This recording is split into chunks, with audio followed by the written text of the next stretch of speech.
started. This is the speaking test of the International English Language Testing System taking place on Saturday the 11th of March at Beacon Centre, centre number BN367. The candidate is Sabrine Valencheri and the candidate number is 0003400. The examiner is Carol Kennedy and the examiner number is 433816. Good afternoon. What is your full name, please? My full name is Sabrine Valencheri. And what should I call you? You can call me Saba. May I see your identification, please, Saba? Yes, here it is.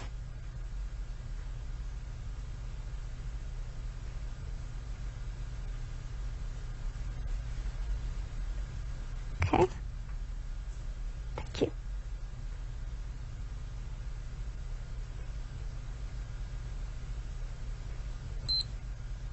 Now, in this first part, I'd like to ask you some questions about yourself. Let's talk about where you live. Where do you live in your country? I live in Hyderabad, which is the capital of Andhra Pradesh, in the southeast of India. It is a very big city. About 7 million people live there. And is it an interesting place to live? Oh yes, a very interesting place to live. Hyderabad has a very long history. So there are lots of ancient forts, mosques and other monuments. There is a very beautiful lake and there are also lots of wonderful markets. And will you live in Hyderabad in the future? Yes, I think once I finish my studies here, I'll go back to Hyderabad. My husband is from Hyderabad too, so I think we'll stay there. Now let's talk about hobbies and interests. What hobbies and interests are popular in your country? People have many different pastimes in my country. I think the most popular these days are things like gardening and do-it-yourself, which is when people, well, usually men, make things for their home. I think women tend not to have too many hobbies. You can't really call shopping a hobby. I think in the past, women used to fill up the leisure time that they had with craft activities, but sewing and knitting aren't so common these days. I think reading is still very popular, especially now these days with the new e-readers. And which hobbies and interests do you enjoy? Well, like a lot of people, my work takes up a lot of my time. And at the weekend, I like to meet up with my friends or go out with my husband. So I don't really have much time for hobbies. But I do read a lot, especially history and biography. Also, I love collecting art. So I go to a lot of art fairs. I really like colourful, abstract art, which really brighten up our homes. And what hobbies and interests did you have as a child? Gosh, that was a long time ago. Let me think. I used to collect key rings. I think I had about 20 or 25. They were silly things really, but fun for a small child. I used to like painting and drawing. My parents were very supportive and they bought me a lot of oil paints, but I'm not really very talented. I also played the clarinet. I was in a junior orchestra. I remember once we played a concert and my reed broke during the first piece, and so I couldn't make any sound. And do you think parents should encourage their children to have a hobby or interest?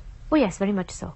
I think it is very important for children to have something other than school, television and computers. Sometimes a hobby can turn into a very successful career, but even if it doesn't, it can help the child develop as a person as they learn about new things and meet new people who share the same hobby. Now let's move on to talk about the weather.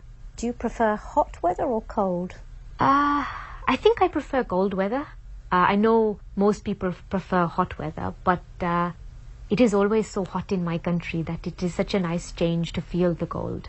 Of course, in the cold, it's very easy to put on a hat and gloves to keep ourselves warm. Tell me about the weather in your country at different times of year. India is so big that there are many different climates. So I'll just talk about the weather in Hyderabad. Generally, we have a tropical wet and dry climate. That means that the summers, March to June, are hot, over 30 degrees, and very humid. Sometimes it can reach over 40, which is just unbearable. At the end of the summer, the monsoon comes and it rains for about 3 months. After the rainy season, it's winter, which is quite short, just a couple of months. Which time of year did you enjoy most as a child? Well, I think like most children, I would say the summer, when we had the long school holiday. But I always preferred spring. There's something so lovely about when everything starts to grow again after the winter. You can almost smell it in the air. And has the weather changed much in your country in recent years? I don't think so, really. I know that in some countries the climate has been changing because of global warming, but where I live it seems to be the same. Just heat and rain. I have noticed something. In recent summers, when it's very hot, there have been many water shortages. I don't remember that happening when I was younger. Thank you. Now I'm going to give you a topic, and I'd like you to talk about it for 1 to 2 minutes. You have 1 minute to think about what you're going to say, and you can make some notes if you wish. Do you understand? Yes. There's your paper and pencil. And here's your topic. I'd like you to describe a gift or present that somebody gave you recently.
Okay.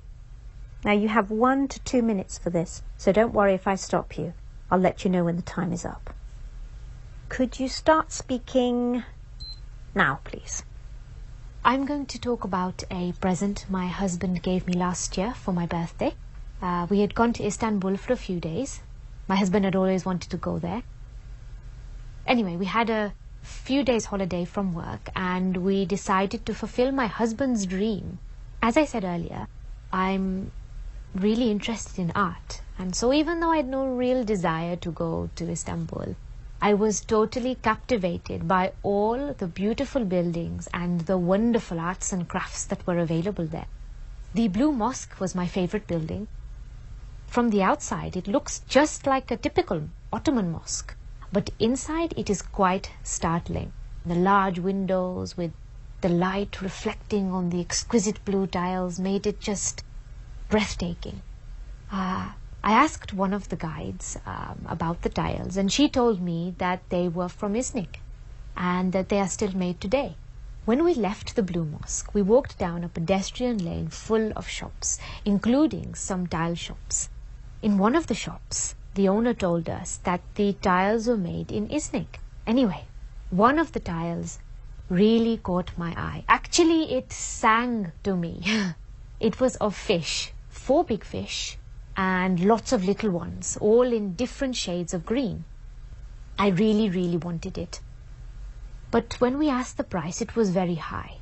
Something like $300 Obviously, I knew we could negotiate, but it seemed such a high price that we just left. The next night, we went out for my birthday meal. Just as we were finishing the dessert, the waiter came over and handed me the most beautifully wrapped gift. I knew at once, because it was very heavy, that it was the fish tile. That's why Thank you. And does this person often buy you presents? Well, he's good at remembering my birthday and our anniversary, so he does usually buy me something nice then, but he doesn't just buy a present out of the blue. Thank you. Could I have the booklet, the pencil and the paper back, please? Thank you.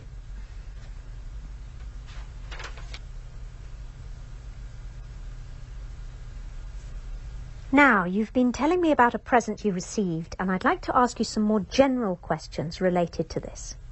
So let's talk about attitudes to gifts. Can you tell me something about how people feel when they receive a homemade gift and when they receive a shop-bought gift?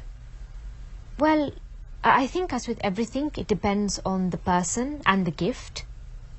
When a grandchild makes something for their grandparents, like a bookmark or a clay pot that they've made at school, then obviously their grandparents will treasure it.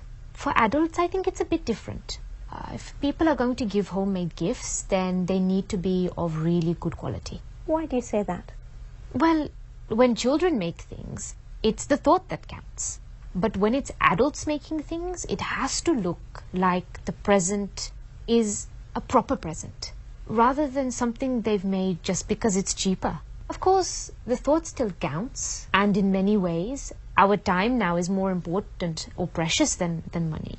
So if somebody has spent a lot of time making a gift, it will mean a lot. But if someone has made some chutneys or pickles or some other type of food, then it has to be edible and taste nice as well. So what about shop-bought gifts? Most gifts these days are shop-bought, and there isn't really anything wrong with that. What is important, I think, with a shop-bought gift is that the person buying the gift should spend some time thinking about what the other person would really appreciate. It's no good a husband going into a perfume shop and buying the first perfume he likes. He needs to see what perfume his wife is wearing.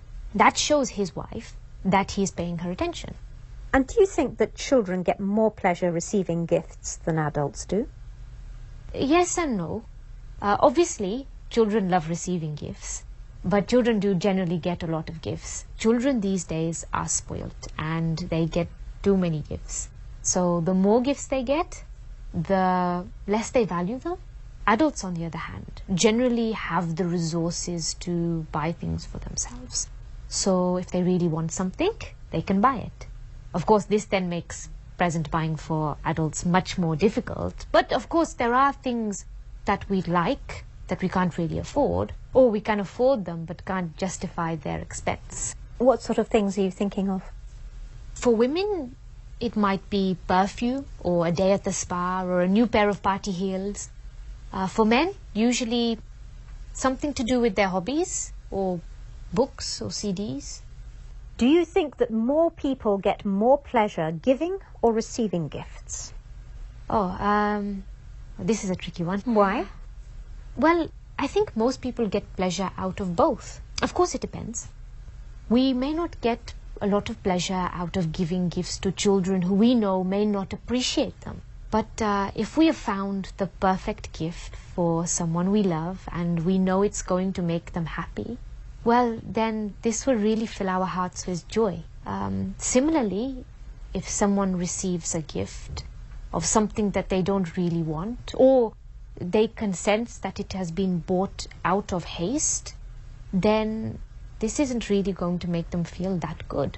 But if it's something wonderful, then, well, of course, they're going to feel fantastic about it.